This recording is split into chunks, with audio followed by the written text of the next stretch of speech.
আমাদের যে তামাদি আইন এখানে 26 ধারার মধ্যে একটা বিষয় কথা বলা আছে যে যদি কোনো ব্যক্তি আলো বাতাস পানি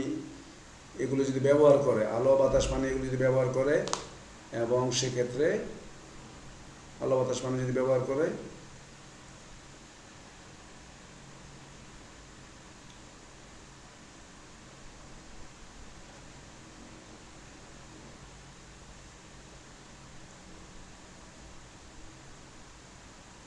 সেক্ষেত্রে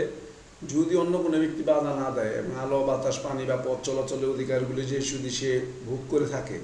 আলো বাতাস পানি পথ চলার অধিকার যদি ভোগ করে থাকে এবং বাধাহীনভাবে ভোগ করে থাকে এবং শান্তিপূর্ণভাবে ভোগ দখল করে থাকে, ভুক্ত না মানে ব্যবহার করে থাকে,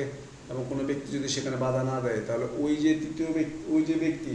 যিনি অধিকারগুলি ভোগ করতেছেন, যে সুবিধাগুলি ভোগ করতেছেন, উনি কী হবেন? উনি একটা 20 বছর যাবৎ ভোগ করার পর মানে 20 বছর ব্যবহার করার পর ওনার একটা অলঙ্ঘনীয় অধিকার হয়ে যাবে। একে বলে ইজমেন্ট বা ব্যবহারজনিত অধিকার বা বর্তসত্ত্ব, আমরা যেটা বলি না কেন। তাহলে আমাদের আইন অনুযায়ী বর্তসত্ত্ব বা ইজমেন্ট বা ব্যবহারজনিত অধিকার বলতে কি? অন্যের জমির সামনে দিয়ে যদি আলো বাতাস পানি আপনি পেতে থাকেন,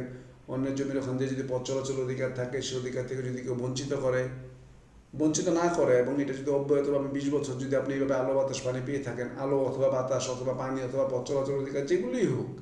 এগুলি কোনো একটাতে যদি আপনি ব্যবহার করে থাকেন, কোনো যদি বিনা বাধায় যদি বুক দখল করে থাকেন, অধিকার হিসাবে বুক দখল করে থাকেন, এবং এটা যদি 20 বছর পর্যন্ত টানা করতে পারেন, তাহলে আপনার একটা